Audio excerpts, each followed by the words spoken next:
आपा श्री भगवते नमो नमः। श्री सद्गुरुभ्यो नमो नमः। श्री स्वामीनारायण गादे आद्य पीठाधीश्वर श्री जीवन प्राण स्वामी बापा भगवते नमो नमः।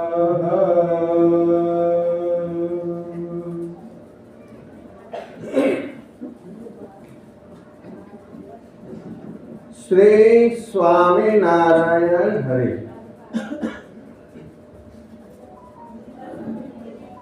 સૌથી પ્રથમ તો મણિનગર ધામની અંદર દર્શન દાન આપતા આપણા ઉપાસ્ય ઈષ્ટદેવ સર્વોપરી શ્રી સ્વામિનારાયણ ભગવાન ઘનશ્યામ મહારાજ, જીવન પ્રાણ અબજી બાપાશ્રી, લાખોના લાડીલા ગુરુરાજ જીવન પ્રાણ સ્વામી બાપાના શ્રી સ્વામિનારાયણ સિદ્ધાંત ઉત્તેજક ટ્રસ્ટ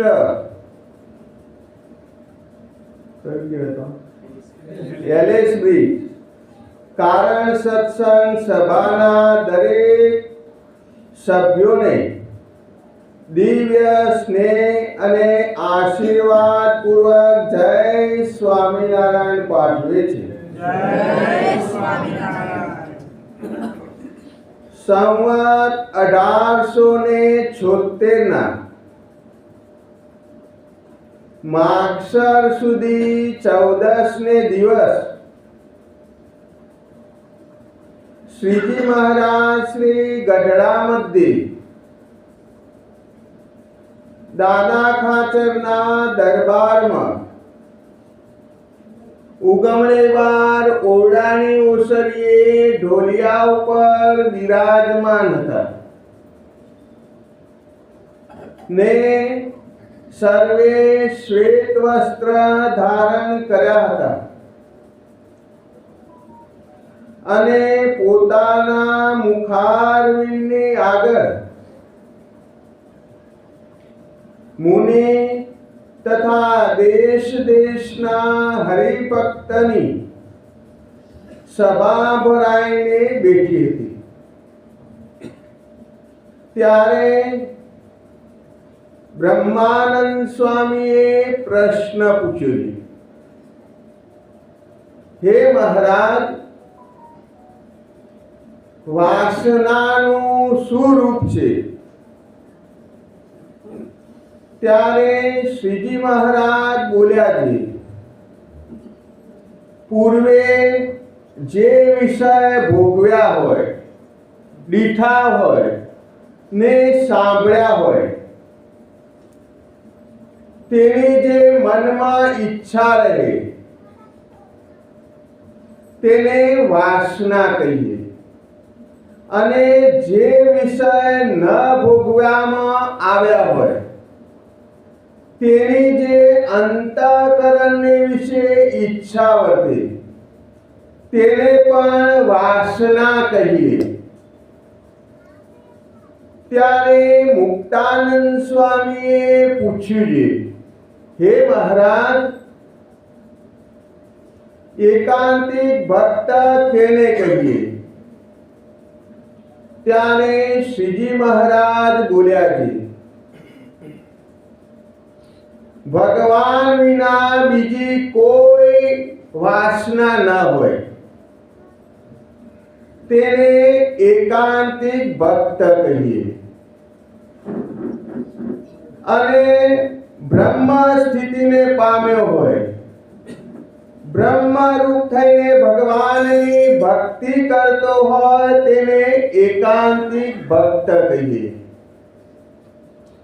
इति वचनामृतम गढ़ड़ा प्रथम प्रकरणनु 11मु वचनाउ संपूर्ण। વાલા સત્સંગી બંધુઓ, આપણા ઉપાસ્ય ઈષ્ટદેવ સર્વોપરી સર્વાવતારી શ્રી સ્વામિનારાયણ ભગવાન આપણને સૌને પોતાની એવી જે વચનામૃત વાણી તેની અંદર સુંદર મજાની વાત કરીને આપણને સૌને ઉપદેશ આપે છે કે ભગવાનના ભક્ત કેવા હોય, કેવા થવું જોઈએ. જ્યારે શ્રી સ્વામિનારાયણ ભગવાન અક્ષરધામમાંથી સંવત 1837 ચૈત્ર સુદ નોમના રોજ રાત્રિએ 10 ઘડી જતા સોમવારના રોજ પ્રગટ થયા અને શ્રી સ્વામિનારાયણ ભગવાન પોતાની સાથે 500 પરમહંસોને લાવ્યા. કહેતા અનેક મુક્તોને શ્રી સ્વામિનારાયણ ભગવાન પોતાની જોડે આ પૃથ્વી ઉપર લાવ્યા હતા અને એ મુક્તોએ સ્વામિનારાયણ ભગવાનની સાથે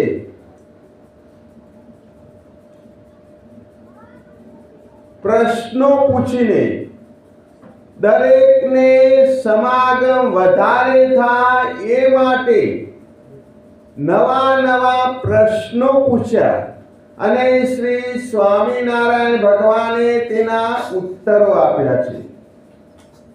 એવા જ એક ભગવાનના ધામમાંથી આવેલા એવા જે બ્રહ્માનંદ સ્વામી મુક્ત હતા, તેમણે આ વચનામૃત ક્યારે પ્રશ્ન પૂછ્યો તો સંવત 1876 માગશર સુધી 14 રોજ આ બ્રહ્માનંદ સ્વામીએ મનુષ્ય રૂપે વિચરણ કરતા હતા સ્વામિનારાયણ ભગવાન, ત્યારે આ પ્રશ્ન પૂછ્યો હતો. એટલે બ્રહ્માનંદ સ્વામીએ કહ્યું કે હે મહારાજ, વાસનાનું શું રૂપ છે? ત્યારે તેનો ઉત્તર જવાબ શ્રી સ્વામિનારાયણ ભગવાને આપ્યો કે પૂર્વે જે વિષય ભોગવ્યા હોય, દીઠા હોય અને સાંભળ્યા હોય, તેની જે અંતઃકરણને વિશે ઈચ્છા વર્તે તેને વાસના કહીએ. હવે પૂર્વે એટલે ગયા જન્મની અંદર જે વિષય ભોગવ્યા હોય. હવે ગયા જન્મમાં આપણે કોણ હતા એ પણ કોઈને ખ્યાલ હોય નહીં. મનુષ્યનો જન્મ મળ્યો તો ગઈ વખત પૂર્વે, અથવા કોઈ પશુનો જન્મ મળ્યો હતો, અથવા કોઈ પ્રાણીનો જન્મ મળ્યો હતો, અથવા કોઈ જળચરમાં દેહ મળ્યો હતો, અથવા કોઈ ખેચરમાં પક્ષીઓમાં જન્મ મળ્યો હતો. ક્યાં કોને જન્મ મળ્યો હતો એ પણ ખ્યાલ હોય નહીં. અને એની જે વાસના હોય એને ઈચ્છા રહેતી હોય એને વાસના કહેવાય, અંતઃકરણની અંદર. અને જે વિષય ભોગવ્યામાં ના આવ્યા હોય, કારણ કે માણસ આ લોકની અંદર જેટલું કમાય છે એટલું બધું વાપરી પણ શકતો નથી. માણસ કમાય છે એના 5% પૈસા પણ વાપરી શકતો નથી. ભેગું કરે છે બધું, પરંતુ પાછળવાળા પોતાના વારસાગત દીકરાઓ માટે, દીકરીઓ માટે પોતે બધું વાપરી શકતો નથી. એના મનમાં એમ છે કે પછી કામમાં આવશે, ગડપણમાં કામ આવશે, એમ કરીને ભેગું કર્યા કરે છે. જેમ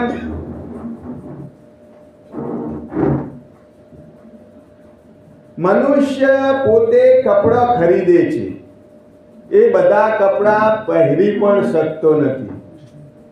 ઘરની અંદર તમે જોયો તો કેટલાય પ્રકારના કપડાં કબાટની અંદર હોય.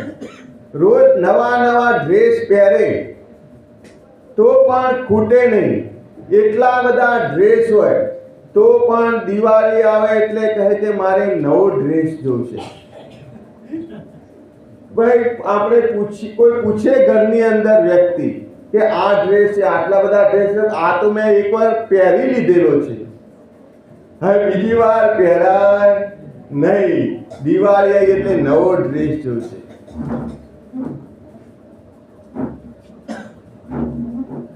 એટલે પૂર્વેના જે કર્મ હોય, પૂર્વના જે કર્મ બાકી રહી ગયા હોય ભોગવવાના, એની મનની અંદર ઈચ્છા રહે તેને વાસના કહેવાય. અને એ વાસના સારી હોય અથવા નરસી હોય, એનો જે વ્યક્તિ સંકલ્પ કરે, સારો સંકલ્પ કરે અથવા ખરાબ સંકલ્પ કરે, એનું એને ફળ ભોગવવું પડે છે. જેમ પૂર્વે શ્રી કૃષ્ણ ભગવાન મનુષ્ય રૂપે વિચરણ કરતા હતા, ત્યારે ઇન્દ્રપ્રસ્થની અંદર વિરાજમાન હતા. ત્યાં બધાય માણસો શ્રી કૃષ્ણ ભગવાનના દર્શન કરવા માટે આવતા હતા. તેવા સમયમાં એક દિવસ પોતાની બહેન દ્રૌપદી એ પણ દર્શન કરવા માટે આવતા હતા. આવતા આવતા રસ્તાની અંદર એક સરસ મજાનો બગીચો હતો અને પડખે એક આંબાવાડિયું હતું. એ આંબાવાડિયાની અંદર સુંદર મજાની કેરીઓ હતી. એટલે ત્યાં થઈ નીકળતા હતા તે એક મોટી આંબાને કેરી લાગી હતી, શ્રીફળ જેવડી, અને એ પણ સુંદર હતી અને સ્વાદિષ્ટ હતી. અને ત્યાં થઈને દ્રૌપદી ચાલતા ચાલતા નીકળતા હતા, એટલે પોતાના મસ્તકે એ કેરી ભટકાણી. એટલે દ્રૌપદીએ જોયું કે આ તો સારામાં સારી કેરી છે, લીધા જેવી છે, એમ વિચાર કર્યો. અને વિચાર કરીને મનમાં વિચારતા હતા કે ભગવાન પાસે જઈએ અથવા ગુરુ પાસે જઈએ અથવા કોઈ રાજા પાસે જતા હોઈએ તો ખાલી હાથે જવાય નહીં. પૂર્વે પણ ઘણા માણસો હતા, એ જ્યારે મંદિરે દર્શન કરવા જતા ત્યારે ઘરમાંથી મુઠડી લઈને મંદિરમાં જતા હતા. મુઠડી એટલે મુઠ્ઠી ભરીને ઘરની અંદર જે અનાજ હોય, ઘઉં હોય, બાજરી હોય, જુવાર હોય, મકાઈ હોય કે કોઈ પણ અનાજ હોય, એ અનાજની મુઠ્ઠી ભરીને મંદિરમાં લઈ જઈને નાખે. અને એને મુઠડી કહેવામાં આવતી, કારણ કે પહેલાના જમાનામાં પૈસા ઘરની અંદર છૂટા હોય નહીં અને કોઈની પાસે પૈસો પણ હતો નહીં.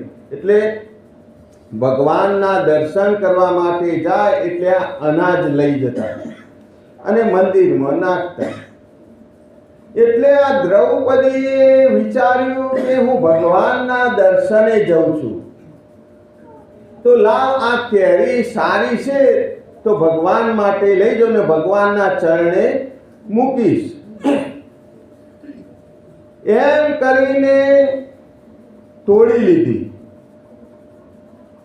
તોડીને ચાલતા ચાલતા જઈને જ્યાં ઇન્દ્રપ્રસ્થની અંદર ભગવાન ત્યાં ઊભા હતા, ત્યાં ભગવાનના ચરણમાં આ કેરી મૂકી તો ભગવાન થોડાક પાછા ખસી ગયા, ચરણનો સ્પર્શ કરવા દીધો નહીં. અને પછી શ્રી કૃષ્ણ ભગવાને કહ્યું કે તમે આ કેરી ક્યાંથી લાવ્યા? બજારમાંથી લાવ્યા? પૈસેથી ખરીદીને લાવ્યા કે ક્યાંથી લાવ્યા? ત્યારે દ્રૌપદીએ કહ્યું કે આ કેરી હું જંગલમાંથી આવતા હતા એ બગીચાની અંદર સુંદર મજાનો એક આંબો હતો, એને કેરીઓ લાગેલી હતી અને એ મોટી એક શ્રીફળ જેવડી કેરી હતી અને હું ત્યાં થઈને ચાલતી આવતી હતી અને મને કેરી ગમી ગઈ અને એ કેરી મારા માથે ભટકાણી. એટલે એ કેરી મને મનમાં સંકલ્પ થયો કે આ કેરી સારામાં સારી છે તો હું ભગવાનના માટે લઈ જાઉં. કોઈના ઘેર સારી વસ્તુ કોઈ લાવ્યા હોય તો દરેકને સંકલ્પ થાય કે હું પેલા ભગવાનને આપું, અર્પણ કરું. ઘરની અંદર કોઈ વસ્તુ લાવ્યા હોય સારી સારી તો આપણે બધા ભગવાનને અર્પણ કરીએ છીએ. ફ્રૂટ લાવ્યા હોય કે બીજી કોઈ સારા ડ્રાય ફ્રૂટ લાવ્યા હોય કે ગમે તે વસ્તુ લાવ્યા તો આપણે ભગવાનને અર્પણ કરીએ છીએ. એટલે દ્રૌપદીએ કહ્યું કે આ હું ત્યાંથી કેરી તોડીને લાવી છું અને આવતા હતા એટલે મને સંકલ્પ થયો કે ભગવાનના દર્શને ખાલી હાથે તો જવાય નહીં. અને શાસ્ત્રોની અંદર પણ કહ્યું છે અને શ્રી સ્વામિનારાયણ ભગવાને શિક્ષાપત્રીની અંદર 37મા શ્લોકની અંદર પણ કહ્યું છે. અને આપણે બધા દ્વિશતાબ્દી મહોત્સવ આવે છે શિક્ષાપત્રીનો, એ નિમિત્તે આપણે બધા શિક્ષાપત્રીનો પાઠ પણ કરીએ છીએ. એટલે બધાને મુખપાઠ પણ હશે. એ શિક્ષાપત્રીની અંદર 37મા શ્લોકની અંદર પણ શ્રી સ્વામિનારાયણ ભગવાન સહજાનંદ સ્વામી મહારાજ કહે છે કે ગુરુદેવાનુપેક્ષાર્થમ ન ગમ્યમ રિક્ત પાણીભિઃ.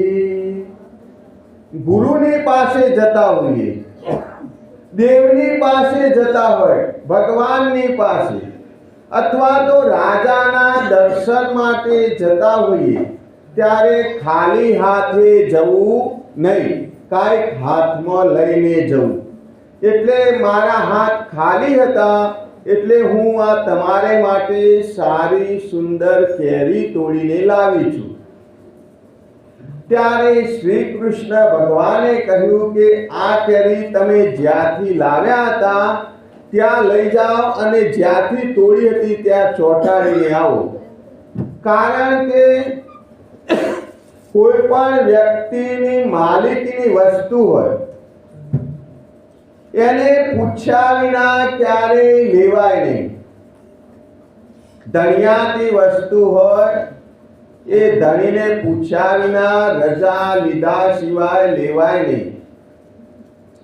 પત્ર હોય અથવા પાન હોય, તુલસીનું પાન કે બીજું કોઈ પાન હોય, પુષ્પ હોય, કોઈ પણ પ્રકારનું પુષ્પ હોય, ગુલાબનું હોય, મોગરાનું હોય, ચમેલી હોય, જુઈ હોય કે સૂર્યમુખી હોય અથવા કોઈ પણ પ્રકારનું પુષ્પ હોય, અથવા તો ફળ હોય, કેરી હોય, સીતાફળ હોય, ટીટી હોય, જામફળ હોય, દાડમ હોય કે અન્ય પ્રકારના કોઈ પણ ફ્રૂટ હોય,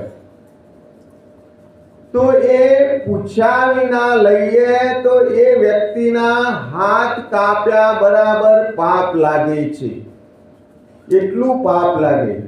પૂછ્યા વિના લીધું હોય તો એ વ્યક્તિના હાથ કાપ્યા તુલ્ય એટલું પાપ લાગે છે. માટે તમે અત્યારે ને અત્યારે આ કેરી જ્યાંથી લાવ્યા હતા ત્યાં પાછી મૂકી આવો અને ચોંટાડી દો. આ દ્રૌપદીએ પોતાના જે 5 પતિ હતા એમને વાત કરી ત્યારે બધાએ સંમત થઈને ભેગા ચાલતા જ્યાંથી કેરી તોડી હતી તે આંબા નીચે ગયા અને ત્યાં આંબા નીચે કેરી મૂકી. જ્યાંથી તોડી હતી ત્યાં નીચે કેરી મૂકી અને પછી સૌથી પ્રથમ જ્યેષ્ઠ ભ્રાતા યુધિષ્ઠિર રાજા, જે સત્યવાદી કહેવાય, જેમના સત્યના બળ વડે કરીને પૃથ્વીથી એક ગજ રથ ઊંચો હાલતો હતો. એમના રથના પૈડા ચાલે ત્યારે જમીનને અડે નહીં. જેમ અત્યારે પેલી ટ્રેન બનાવે છે, મેટ્રો ટ્રેન, એ આજે આવશે, નીચે અડશે નહીં, એના ઉડતી જ હોય એવું લાગે, પ્લેનની જેમ. એટલે આ યુધિષ્ઠિર રાજા સત્યવાદી હતા.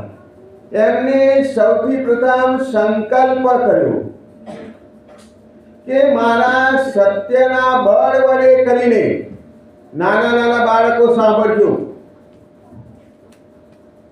એમના સત્યના બળ વડે કરીને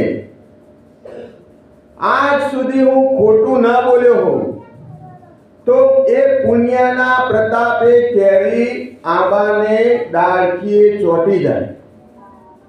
ત્યારે આ સંકલ્પ કર્યો તે તત્કાલ કેરી ઊંચી થઈ 1 વેત. પછી 1 વેતથી ઊંચી થઈ નહીં. પછી બીજો નંબર આવ્યો ભીમ.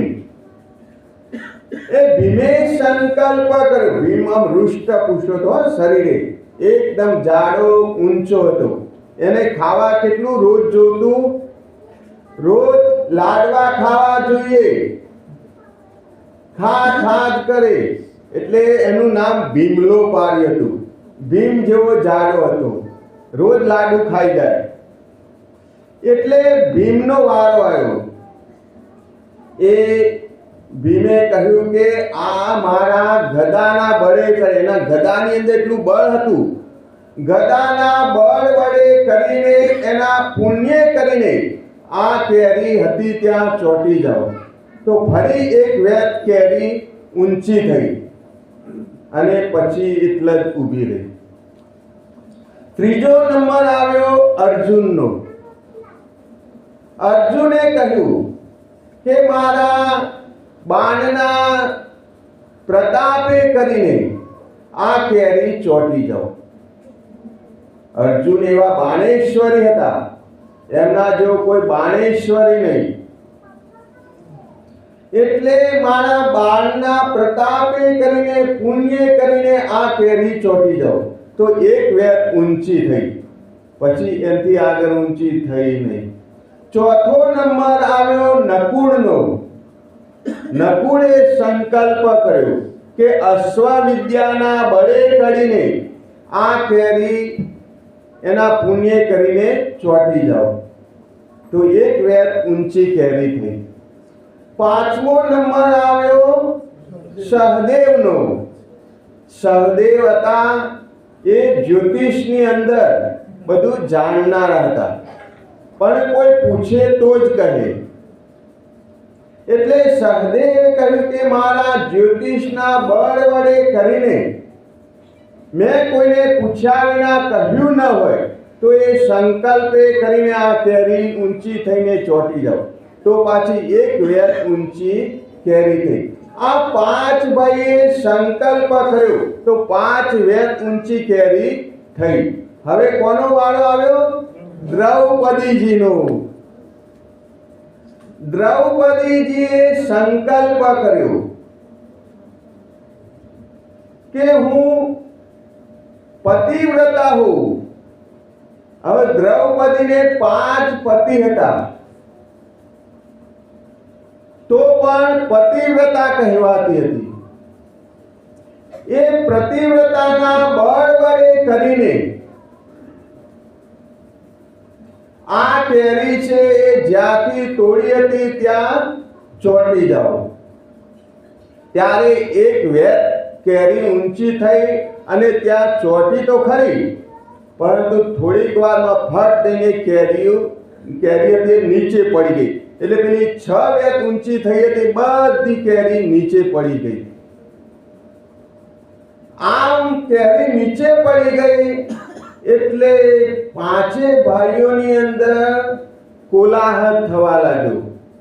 અંદર વાતચીત થવા લાગી, ક્ષણભંગુર, કે કાંઈક દાળમાં કાણું છે, દાળમાં કંઈક કાળું છે, નહીતર આ કેરી છે ઊંચે ચોટેલી પડે નહીં. ભાઈઓ વચ્ચે અને દ્રૌપદી વચ્ચે થોડો વિખવાદ થયો, થોડીક બોલાચાલી થઈ. ત્યારે દ્રૌપદી ને બધા ચાલતા ચાલતા ગયા શ્રી કૃષ્ણ ભગવાન પાસે. કારણ કે કોઈ પણ ઝઘડો થાય તો એનો નિવેડો લાવવો પડે ને. ઘરની અંદર તમારે કંઈક તકલીફ હોય, ઝઘડો થાય તો મોટા જે વડીલ હોય એમની પાસે નિવેદન કરવું પડે કે પિતાજી અમારે આ તકલીફ છે. તો પિતાજી જે ન્યાય કરે એ સત્ય હોય અને સાચો ન્યાય આપતા હોય. એટલે બધા ચાલતા ચાલતા શ્રી કૃષ્ણ ભગવાન પાસે ગયા અને શ્રી કૃષ્ણ ભગવાનને કહ્યું કે અમે કેરી લઈને ગયા, પરંતુ બધાએ સંકલ્પ કર્યો તો કેરી ચોટેલી નીચે પડી ગઈ. ત્યારે શ્રી કૃષ્ણ ભગવાને કહ્યું કે દ્રૌપદી તમે પતિવ્રતા છો ને? ત્યારે દ્રૌપદીએ કહ્યું કે હા, હું પતિવ્રતા છું.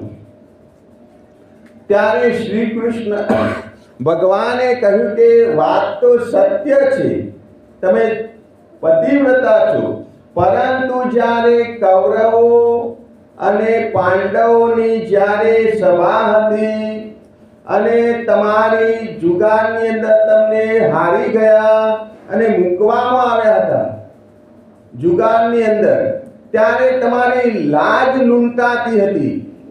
ત્યારે કોઈ પણ બોલી શક્યું નહીં. 5 પાંડવો પણ બોલી શક્યા નહીં. ભીષ્મ પિતા હતા એ પણ બોલ્યા નહીં. દ્રોણાચાર્ય પણ બોલ્યા નહીં. ગુરુ દ્રોણાચાર્ય મોટા મોટા મહારથીઓ હતા એ પણ કાંઈ બોલ્યા નહીં. ત્યારે દ્રૌપદીને સંકલ્પ થયો હતો કે આના કરતા તો હું દુર્યોધનને વરી હોત તો મારે આ દુઃખ આવત નહીં. આટલો એને સંકલ્પ થઈ ગયો હતો મનથી, અને એના પાપે કરીને આ કેરી નીચે પડી ગઈ. આટલો સંકલ્પ થઈ ગયો હતો, તેણે કરીને આ કેરી પડી ગઈ હતી. હવે શ્રી કૃષ્ણ ભગવાને કહ્યું કે હવે તમે સંકલ્પ કરો કે એના સિવાય બીજો કોઈ પણ આજ સુધી સંકલ્પ ન થયો હોય તો એ કેરી જ્યાંથી તોડી હતી ત્યાં ચોંટી જાય. અને ત્યાં જઈને બધાએ સંકલ્પ કર્યો તો કેરી તત્કાલ ત્યાં હતી ત્યાં ચોંટી જઈ. આટલું એ સંકલ્પનું ફળ છે. ખોટો સંકલ્પ કર્યો હોય અથવા સારો સંકલ્પ કર્યો હોય તો એનું ફળ મળે છે. એટલે સારો સંકલ્પ કરવો. શ્રી સ્વામિનારાયણ ભગવાન આ વસ્તુ આપણને સમજાવે છે. અને જીવન પ્રાણ અબજી બાપા શ્રી પણ પોતાની વાતોની અંદર ભાગ પહેલો અને બીજી વાર્તાની અંદર પણ કહે છે કે સંકલ્પની મૂર્તિ બંધાય છે. જેવો તમે સંકલ્પ કરો, મનન કરો, ચિંતન કરો, એવી મૂર્તિ બંધાય છે. તમે સારો સંકલ્પ કરો તો એનું સારું ચિંતન થાય છે. તમે ખરાબ પુસ્તક વાંચો તો તમને ખરાબ સંકલ્પ થાય છે. પહેલાના જમાનામાં વાંચન હતું, અત્યારના જમાનામાં મોબાઈલ છે. મોબાઈલ સારી વસ્તુ છે, ખરાબ આપણે કહેતા નથી. એની અંદરથી આપણે સારું વાંચીએ, સારું જોઈએ, સારો સંકલ્પ છે. સારું વાંચીએ અને સારું જોઈએ, સારો સંકલ્પ છે. અને ખરાબ જોઈએ અથવા ખરાબ સાંભળીએ તો ખરાબ સંકલ્પ કર્યો તો એનું એવું જ ફળ મળે છે.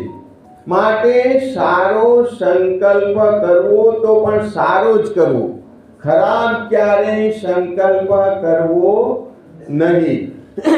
જેવો સંકલ્પ કર્યો હોય એવું ફળ મળે છે. કારણ કે આપણે ગાડી લઈને જતા હોય અને એ ગાડી કેટલી સ્પીડમાં આપણે ચલાવીએ છીએ, એ સ્પીડની અંદર આપણે ફૂલ ચલાવીએ છીએ કે કેટલી ચલાવીએ છીએ, તો એ રસ્તાની અંદર જે કેમેરા લઈને પોલીસ ઊભી હોય, અહીંયા તો પોલીસ ઊભી નથી હોતી, પરંતુ 4 રસ્તા હોય ત્યારે કેમેરા તો અહીંયા મૂકેલા તો છે. પરદેશની અંદર પોલીસ ઊભી હોય સાઈડમાં, તમને ખ્યાલ ના આવે, કેમેરા લઈને ગાડીમાં હોય પોલીસ. તમે કેટલી સ્પીડની અંદર ઓવરટેક કરી રહ્યા છો, સ્પીડથી લિમિટથી વધારે ગાડી ચલાવો છો તો એ કેમેરાની અંદર સ્પીડ આવી જાય, ગાડીનો નંબર આવી જાય, તારીખ વાર સાથે તમારે ઘેર ચલણ આવી જાય કે આ તારીખે તમે આટલી સ્પીડની અંદર ગાડી ચલાવેલી છે. એ ગુપ્ત રીતે ઊભા હોય. એમ આપણે કઈ જગ્યાએ કેવું પાપ કરેલું છે, ભોયરાની અંદર પાપ કર્યું છે કે પર્વત ઉપર આકાશની અંદર પાપ કરેલું છે, કોઈ હોટલમાં પાપ કર્યું છે, કોઈ મોટલમાં પાપ કર્યું છે, કોઈ જંગલમાં કોઈ દેખતું નથી એવી જગ્યાએ પાપ કરેલું છે. એ બધું ચિત્રગુપ્તના કેમેરામાં આવી જાય છે. ચિત્રગુપ્તનો અર્થ થાય છે, ચિત્ર એટલે ફોટો. આ ફોટા બધા પાડે છે ને, આપણે તમારા અહીંયા પેલા ગિરીશભાઈ છે ફોટાવાળા.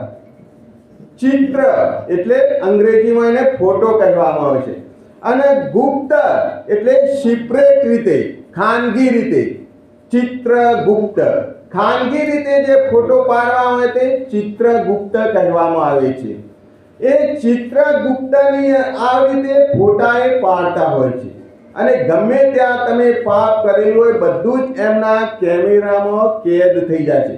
તમે કોઈ મોલમાં ગયા હોય અથવા દુકાનમાં ગયા હોય તો પણ લખેલું હોય છે, નજર, કેમેરાની નજર કેદમાં છો. કેમેરાની અંદર બધું જ આવી જાય. એટલે ચિત્રગુપ્તના કેમેરામાં બધું જ આવી જાય છે. એને ચિત્રગુપ્ત કહેવાનું, ખાનગી રીતે પાડે. એમ આપણે કેવા સંકલ્પ કરીએ છીએ એ બધા જ સંકલ્પ ભગવાન જાણે છે.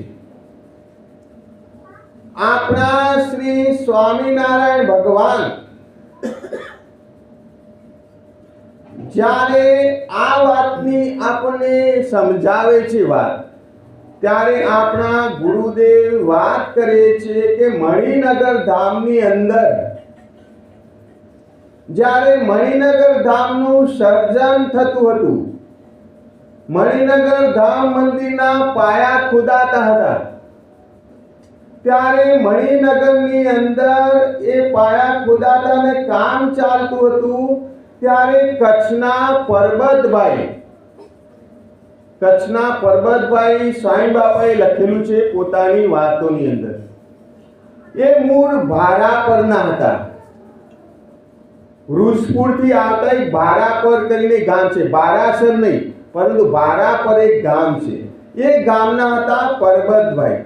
એ ત્યાં મણિનગર ધામની અંદર ગુરુદેવ જીવનપ્રાણ સ્વામી બાપા મંદિરનું સર્જન કરતા હતા ત્યારે જીવનપ્રાણ સ્વામી બાપાના દર્શન કરીને જય સ્વામિનારાયણ કહ્યા. ત્યારે ગુરુદેવ જીવનપ્રાણ સ્વામી બાપાએ પણ એમને જય સ્વામિનારાયણ કહ્યા અને કહ્યું કે કેમ આવવાનું થયું. ત્યારે કચ્છના પરબતભાઈએ કહ્યું કે અહીંથી સીધું અક્ષરધામમાં ચાલી જવાય ને એટલા માટે આવ્યા છીએ. ત્યારે ગુરુદેવ જીવનપ્રાણ સ્વામી બાપાએ કહ્યું કે આ તો કલ્પવૃક્ષ છે, તમે જેવા સંકલ્પ કરશો તેવા સંકલ્પ સિદ્ધ થશે.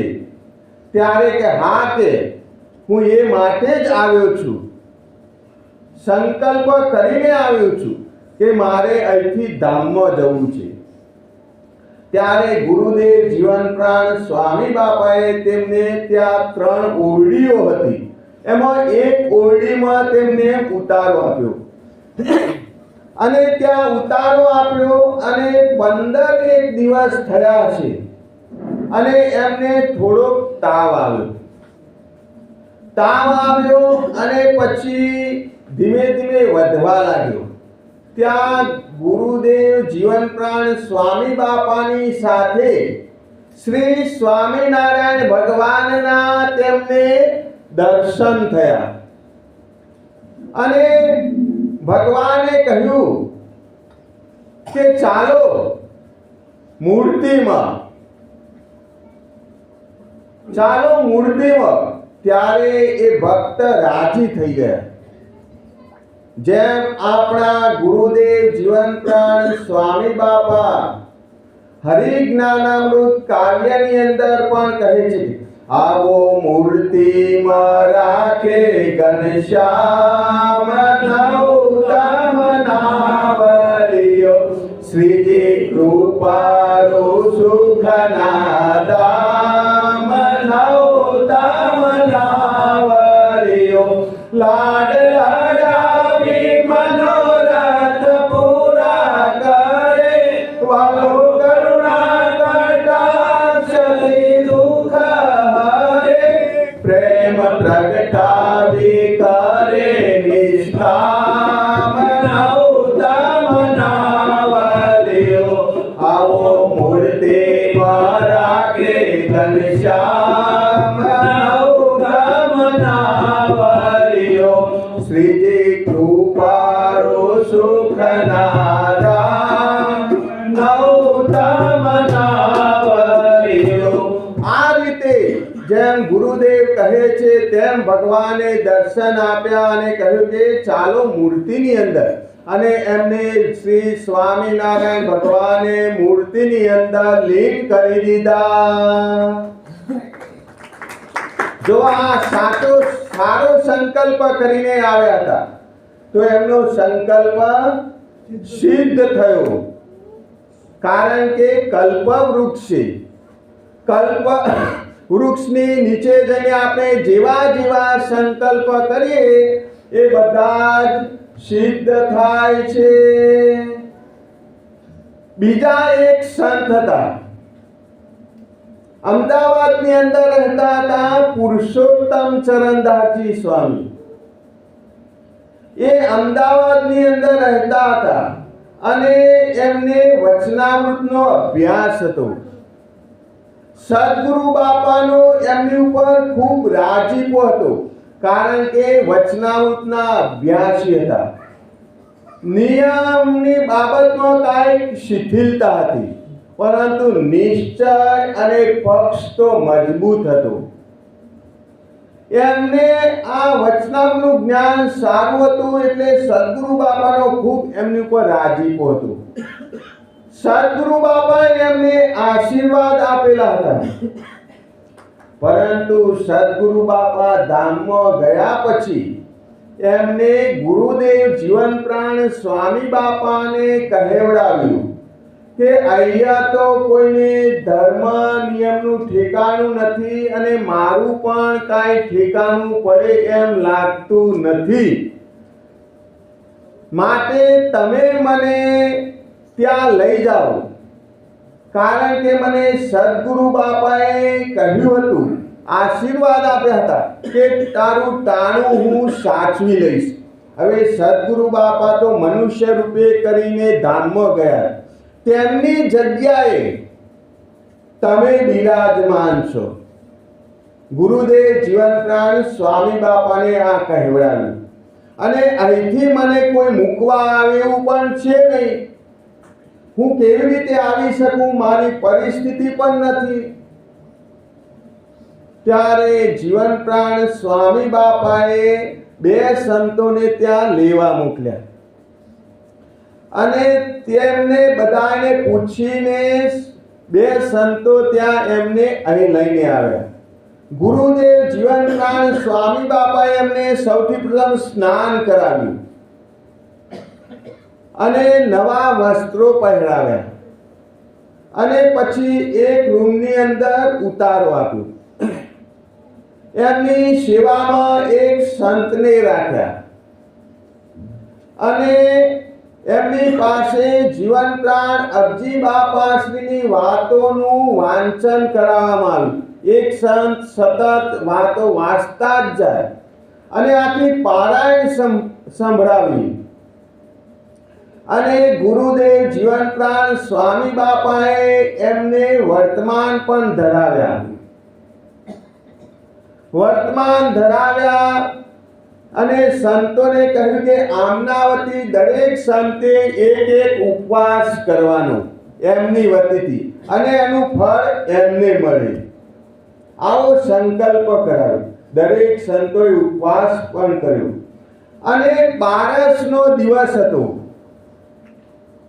ભગવાનને થાળ ધરાવ્યા 9 વાગે, અને થાળ ધરાવી ચડું કરી વાળ્યા, અને આરતી થઈ 9:45 વાગે.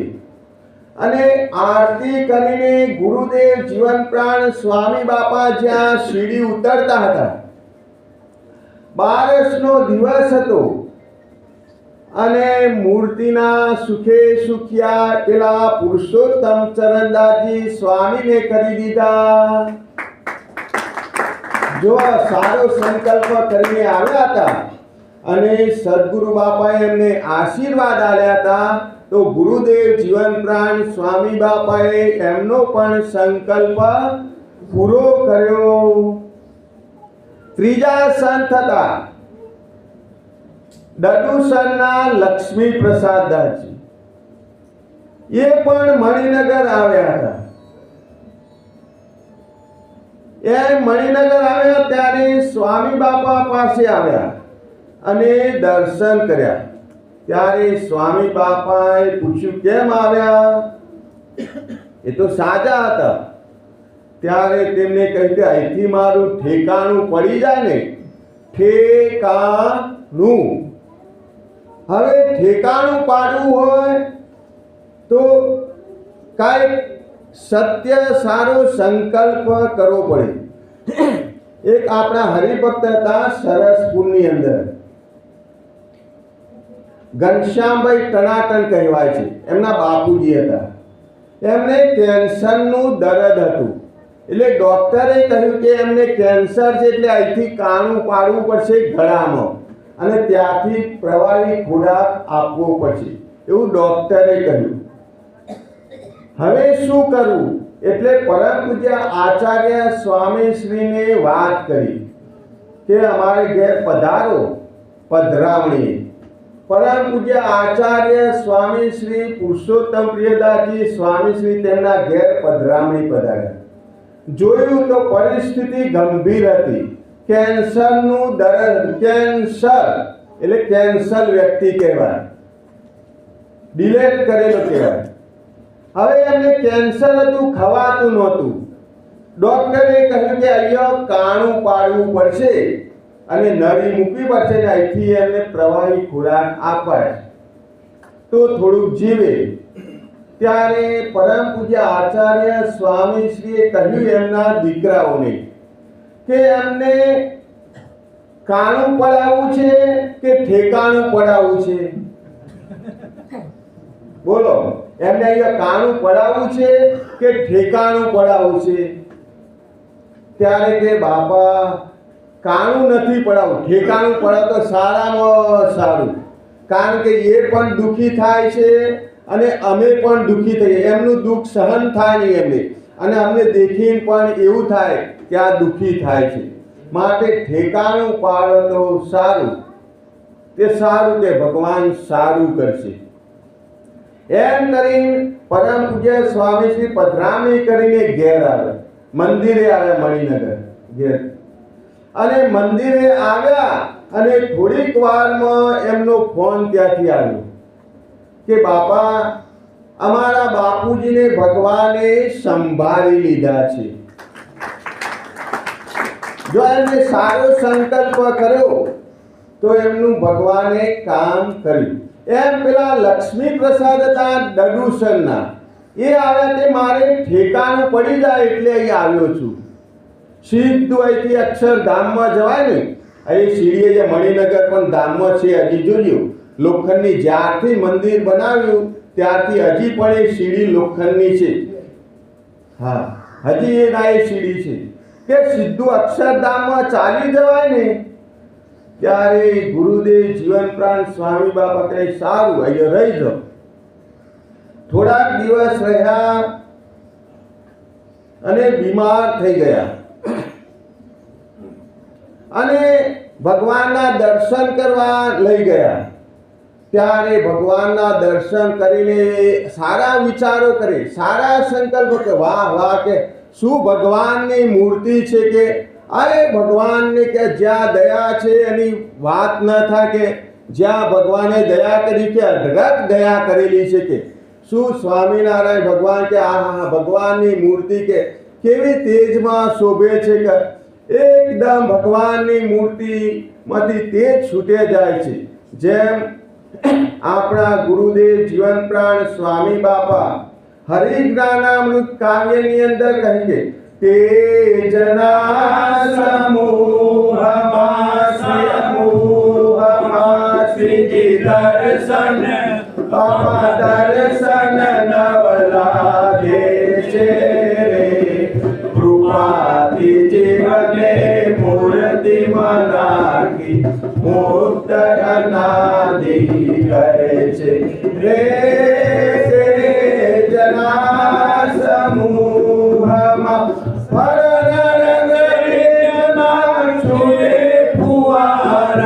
મૂર્તિ વિચારે કોરા, રોમ રોમમાં ઉડે ખુશબુ, રોમ રોમમાં ઉડે ખુશબુ, સુખની ઘોરમ ઘોરા રે. તેજના સમૂહમાં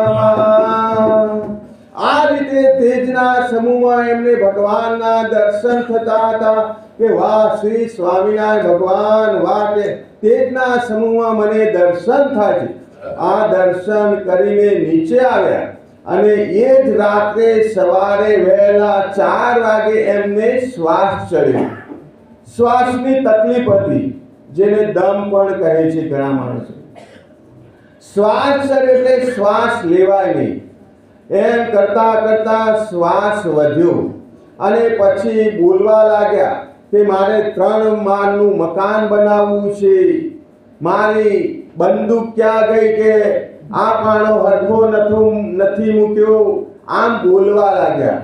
અને પછી ગુરુદેવ જીવન પ્રાણ સ્વામી બાપા આવ્યા, પધાર્યા અને એમને વર્તમાન ધરાવ્યા અને વાસના માત્ર તોડી નાખી, તૂટી ગઈ. અને ભગવાનને બાપાએ એમને વર્તમાન ધરાવ્યા, બધું એકદમ શાંત થઈ ગયું ને એમને મૂર્તિના સુખે સુખિયા કરી દીધા. આવો કોઈ ભૂલેલો જીવ હોય અને ભગવાનના શરણે આવે અને સારો સંકલ્પ કરીને આવે તો એનો પણ ભગવાન બાપા અને ગુરુદેવ જીવન પ્રાણ સ્વામી બાપા સંકલ્પ પૂરો કરે છે. આપણા ગોપાલ બાપા વડોદરાની અંદર બિરાજમાન હતા. તે સમયે ખંભાતના શિવલાલભાઈ એ ગોપાળ બાપાના પાસે આવ્યા અને એમને મોટી હવેલી બનાવી હતી, 3 માળની હવેલી બનાવી હતી અને ગોપાળ બાપા પાસે આવ્યા કે મારે વાસ્તુ પૂજન કરાવવું છે, માટે તમે પધારો, ધામધૂમથી મારે વાસ્તુ પૂજન કરવું છે. ત્યારે ગોપાળ બાપાએ કહ્યું કે તમે થોડાક દિવસ અહીંયા રોકાઈ જાઓ, હમણાં અમારે ટાઈમ નથી, પછી આપણે જઈશું. ત્યારે સારું કે પણ તમે ચાલો કે. ત્યારે થોડાક દિવસ ગોપાળ બાપાની પાસે રોકાઈ ગયા અને ગોપાળ બાપાએ કથા વાર્તા કરીને સાંખ્ય અને જ્ઞાનનો ઉપદેશ કર્યો. સાંખ્ય જ્ઞાને કરીને બધું ખોટું કરાવી નાખ્યું અંતરમાંથી, કે આ બધું ખોટું છે. સાંખ્ય જ્ઞાન એને કરીને અંતરમાંથી બધી વાસના કાઢી નાખી. ધીમે ધીમે 10-15 દિવસ કથા વાર્તા કરીને બધું ખોટું કરી કે આ તો બધું નાશવંત છે, તુચ્છ છે પદાર્થ બધા. અને પછી આવી રીતે ખોટું કરતા કરતા 10 દિવસ થયા અને પછી એમના ઘેરથી એક કાગળ આવ્યો. એમની હવેલી બળીને ખાક થઈ ગઈ, એવો કાગળ આવ્યો. હવે એનું વાસ્તુ પૂજન તો થાય નહીં, બળીને હવેલી ખાક થઈ. એ કાગળ આવ્યો ગોપાળ બાપા પાસે. ગોપાળ બાપાએ વાંચ્યું, સભા ભરાઈને બેઠેલી હતી. ગોપાળ બાપાએ પોતાના ચરણ નીચે ત્યાં કાગળ મૂક્યું, પાટ નીચે. અને પછી સભા પૂરી થવા આવી ત્યાં છેલ્લી વાર એ કાગળ વાંચ્યો કે જુઓ સદાશિવભાઈ, તમે 3 માળની હવેલી બનાવી હતી, એનું તમે વાસ્તુ પૂજન કરવા માટે આમંત્રણ આપવા આવ્યા હતા. હા કે તમે કહ્યું હતું કે 10 દિવસ પછી જઈશું. હવે 10 દિવસ થઈ ગયા છે. તમે 10 દિવસ સુધી કથા વાર્તા સાંભળી, સાંખ્ય અને જ્ઞાનનો ઉપદેશ સાંભળ્યો, એટલે તમારા હૃદયમાંથી બધી હવેલી બળી ગઈ છે. હા કે બાપા, મારા હૃદયમાં બધી તમે હવેલી બાળી નાખી છે. તો જુઓ કે તમારા ઘેરથી આ કાગળ આવ્યો છે, તમારી હવેલી જે બનાવી હતી એ પણ બળી ગઈ છે. ત્યારે એમને સદાશિવભાઈએ કહ્યું કે બાપા, તમે મને સાંખ્ય અને જ્ઞાનનો ઉપદેશ કરીને, કથા વાર્તાએ કરીને મારા હૃદયમાંથી તમે હવેલી બાળી નાખી, નહીં તો મને એ હવેલીના સમાચાર સાંભળીને સીધો એટેક આવત કે મેં કેટલાય રૂપિયા ખર્ચીને બનાવી હતી, પરંતુ તમે મને એવો ઉપદેશ કર્યો અને મારા હૃદયમાંથી આ તમે હવેલી બાળી નાખી. હવે ચિંતા નહીં કે મારું હતું પણ શું અને ગયું પણ શું, કે હું કાંઈ લઈને આવ્યો નહોતો, હાથે પગે આવ્યો હતો અને હાથે પગે જવાનું છે. જે ભગવાનની ભક્તિ કરી હોય એ જ સાથે આવે છે. સારો સંકલ્પ કરવો માટે એમની હવેલીમાંથી વાસના માત્ર બાળી નાખી હતી. સ્વામિનારાયણ ભગવાન કહે, પૂર્વે જે વિષય ભોગવ્યા હોય એનો મનમાં સંકલ્પ રહી ગયો હોય એ પણ વાસના કહેવાય. માટે સંકલ્પ કરવો તો સારો કરવો. અને આવા શ્રી સ્વામિનારાયણ ભગવાન, જીવન પ્રાણ બાપા શ્રી અને ગુરુદેવ જીવન પ્રાણ સ્વામી બાપા આપણને સૌને મળ્યા છે. તો આપણે એમની પાસે રહીને પણ સારો સંકલ્પ કરવો, તો ભગવાન આપણા દરેકના સંકલ્પ પૂરા કર્યા છે અને વિશેષને વિશેષ દરેકના સંકલ્પ પૂરા કરશે. એવી આજના દિવસે ભગવાન બાપા અને ગુરુદેવ જીવન પ્રાણ સ્વામી બાપાના ચરણોમાં પ્રાર્થના. જય સ્વામિનારાયણ. અક્ષરધામના અધિપતિ સ્વામિનારાયણ બાપાની જય. ઘનશ્યામ મહારાજની જય. હરે કૃષ્ણ મહારાજની જય. સહજાનંદ સ્વામી મહારાજની જય. બાપા શ્રીની જય. સદગુરુ શ્રીની જય. સ્વામિનારાયણ ગાદીના આદ્યાચાર્ય પ્રવર્તક